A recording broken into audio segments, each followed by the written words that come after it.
महाराष्ट्र माहितीचे अधिकार अधिनियम 2026 या नवीन बदलाला मुख्यमंत्री देवेंद्र फडणवीस यांनी आज स्थगिती देण्याचं काम केलेलं आहे। या बाबतीमध्ये आम्ही त्यांना लेखी निवेदन दिलं होतं। नुकतेच आम्ही त्यांची वर्षा बंगल्यावरती भेटसुद्धा घेतली होती आणि त्यांना निवेदन दिलं। माननीय अण्णा हजारे यांच्या आंदोलनांची सुद्धा माहिती दिली होती।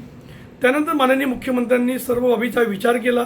त्यामधल्या ज्या नवीन अटी असून देत किंवा जे शुल्क वाढीचे प्रकरण असून देत त्याला स्थगिती देण्याचं जे काम केलेलं आहे, त्यामुळे संपूर्ण महाराष्ट्रामध्ये माहितीचा अधिकार अधिनियम 2005 हाच आता पूर्ववत लागू करण्यात येईल। या बाबतीमध्ये माननीय मुख्यमंत्र्यांनी जे पत्र जारी केलेलं आहे प्रशासनातर्फे, त्यामध्ये त्यांनी सर्व माहिती आयुक्तांना, महसूल विभागाला त्या सूचनासुद्धा देण्यात आलेल्या आहेत। मी माननीय अण्णा हजारे यांच्यासुद्धा अभिनंदन करतो, कारण त्यांच्या आंदोलनाच्या घोषणेनंतर सरकारने मुख्य माहिती आयुक्त राहुल पांडे यांना त्यांच्याकडे पाठवलं, त्यांची चर्चा केली।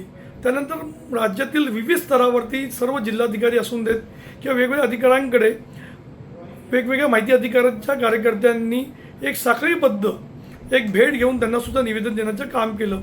मुंबईमध्ये सुद्धा, पुण्यामध्ये सुद्धा, संपूर्ण राज्यामध्ये या बाबतीमध्ये एक प्रकारचं जनजागरण करण्याचं काम करण्यात आलं। नागरिकांनी याला प्रचंड विरोध केला, काही राजकीय पक्षांच्या कार्यकर्त्यांनी सुद्धा विरोध केला, सामाजिक कार्यकर्त्यांनी सुद्धा विरोध केला। मी परत एकदा मुख्यमंत्र्यांचे आभार मानतो, परंतु स्थगिती ही आता देण्यात आलेली आहे।